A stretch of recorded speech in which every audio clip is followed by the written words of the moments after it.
안녕하세요, 김영현입니다. 자, 오늘 이 시간에는 저는 보험장인 김영현이라고 하는 이 사람은 과연 고객님들과 어떻게 상담을 할까, 이 부분 많이들 궁금해 하실 것 같은데요.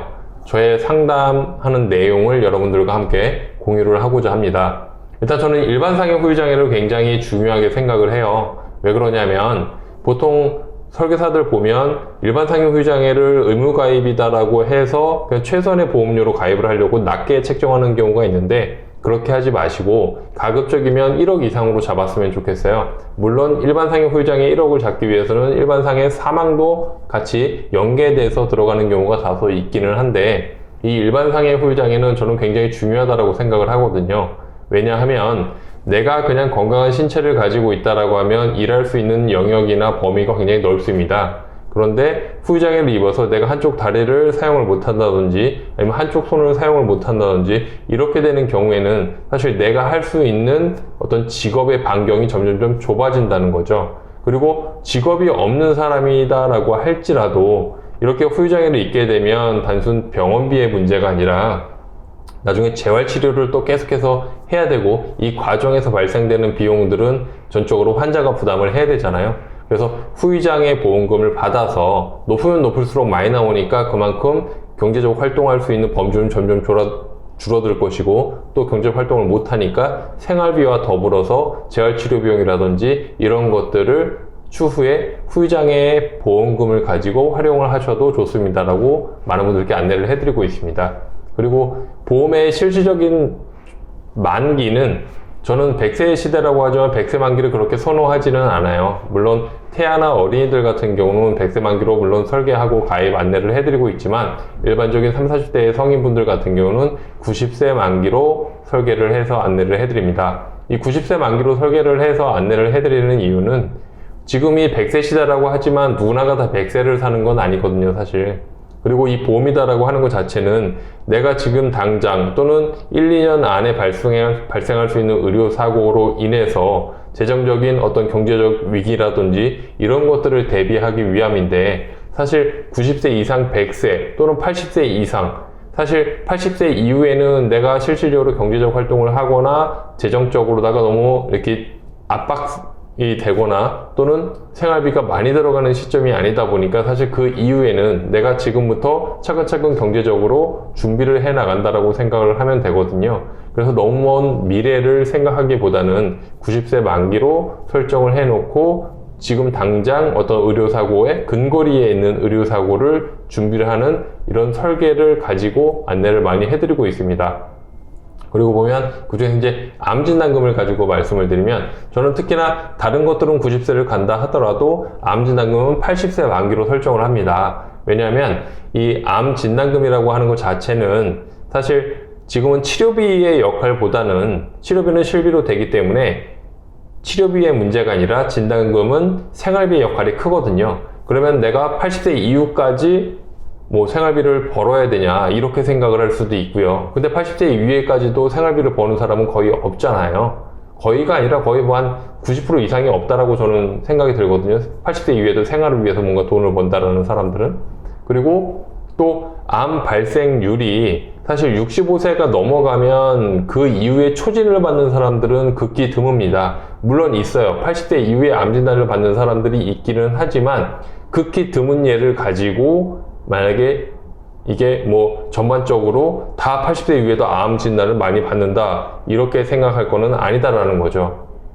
그리고 또 한 가지는 80세 이후에 암 진단을 받았다라고 하면 사실 이렇다 할 손쓸 방법이 없어요. 왜냐면 이 암 치료 자체도 굉장히 체력적인 부분을 많이 요하는 부분인데, 80세에는 노쇠하기 때문에 사실 치료를 한다기보다는 그냥 지켜보다가 운명하는 경우가 많죠.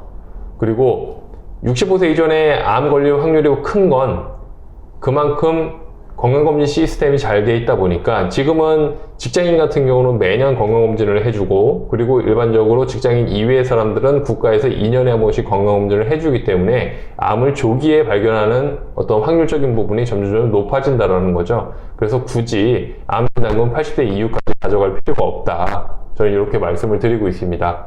그리고 추가적으로 암 진단금이 3천만 원, 2천만 원 가지고 부족하다 이런 분들에게는 저는 그러면 80세 만기로 암 진단금을 2천에서 3천만 원 정도 마련을 하고 막내 자녀가 경제적으로 은퇴하는 시점까지는 20년 갱신형 또는 15년 갱신형 상품으로 저렴한 보험료로 최대 보장으로 추가적인 준비를 하라고 말씀을 드립니다. 투트랙으로 준비를 하는 거예요. 복층 설계를 해서 내가 생활비가 한참 많이 들어갈 때는 암으로 인해서 경제적 능력을 상실하면 이 진단금을 가지고 생활비를 대신 해야 되기 때문에 생활비가 한참 많이 들어갈 때는 암 진단금도 그 시기까지만이라도 집중적으로 보장받을 수 있게끔 복층 설계로 준비를 하시는 게 좋습니다 라고 말씀을 드리고 있습니다.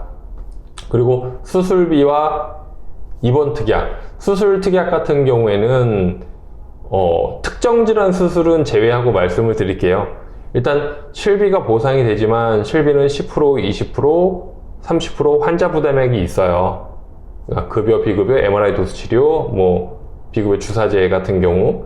그러면 이 실비만 있다라고 하면 어떤 수술을 했을 때 기타 검사비라든지 간병인이라든지 이런 것들, 상급병실 차액에 대해서는 환자가 부담하는 금액이 있다 보니까 이 수술금을 가지고 그 부분을 대체 충당하셔라 이렇게 말씀을 드리고 있어요. 사실 저는 요즘에 가장 걱정되는 게 의료비에 대한 부분은 국가가 보장하는 폭이 점점 넓어지다 보니까 사실 그거는 걱정이 안 되는데 간병인에 대한 비용이 절대 무시를 못 하겠더라고요. 저도 제 가족 중에 수술을 하고 간병인을 두고 한 3주, 4주 정도를 있었는데 거의 배보다 배꼽이 더 크게 나오겠더라고요. 그래서 이 간병인, 요즘에는 간병인에 대한 제가 생각을 굉장히 많이 합니다.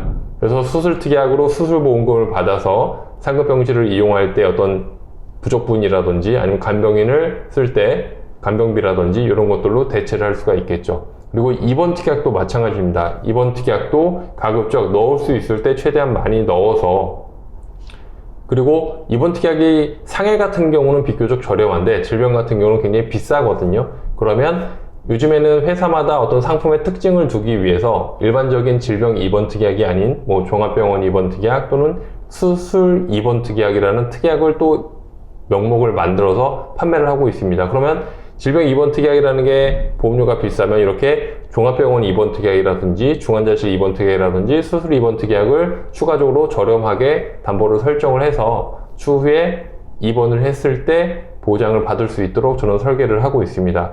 그래서 입원 특약도 마찬가지로 상급병실을 사용한다든지 간병인을 사용을 할 때 이 입원 특약을 활용을 해서 일당 입원비를 받아서 간병인을 고용할 수 있는 이런 시스템으로 저는 설계를 하고 있고요. 그리고 뇌혈관 화요심장 질환 같은 경우에는 저는 이제 가급적이면 90세로 다 길게 잡는데, 이거는 물론 젊은 층에서도 업무상 스트레스를 많이 받는 분들 같은 경우에는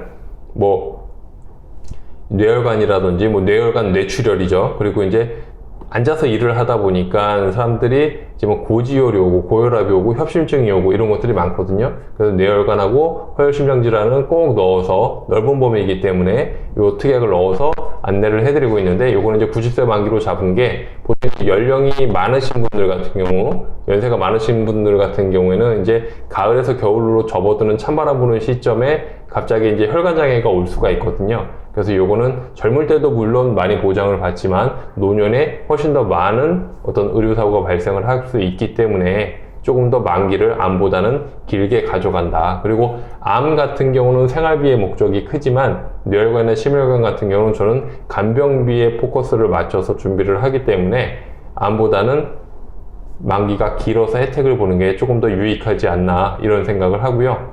그리고 깁스 치료비가 있어요. 골절 진단금도 물론 중요하고 넣어야 된다라고 말씀을 드리지만 깁스 치료비는 저는 조금 더 골절 진단금보다 유익하게 생각하는 게, 골절은 말 그대로 골절이 돼야 골절 진단금을 받을 수 있습니다. 그런데 이 깁스라고 하는 것 자체는 골절 입었을 때도 깁스를 하지만 때로는 인대가 늘어났을 때도 깁스를 하는 경우가 있습니다. 이런 경우에는 내가 자가용이라든지 또는 대중교통을 이용하기가 불편하니까 택시를 활용을 하실 때 택시비 정도로 생각하시면 좋을 것 같습니다 라고 안내를 해드리고 있습니다.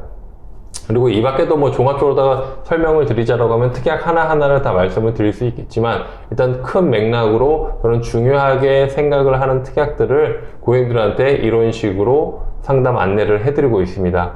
여러분들도 제가 지금 말씀드린 어떤 특약에 대한 설명이 정답이라고 생각을 안 할 수도 있어요. 또 다른 생각을 가지고 있을 수 있어요. 하지만 이런 것들을 본인의 생각과 제가 지금 말씀드린 생각을 잘 접목을 시키고 한 번쯤 생각을 해 보셨을 때, 아, 나는 이렇게 그러면 나중에 이렇게 설명을 하면 조금 더 좋은 상담이 될 수 있겠구나. 이렇게 활용을 좀 하시면 좋을 것 같습니다. 그리고 다음에도 제가 이제 뭐 여러 가지 특약이라든지 사례를 가지고 여러분들께 상세하게 안내를 해드리도록 하겠습니다. 감사합니다.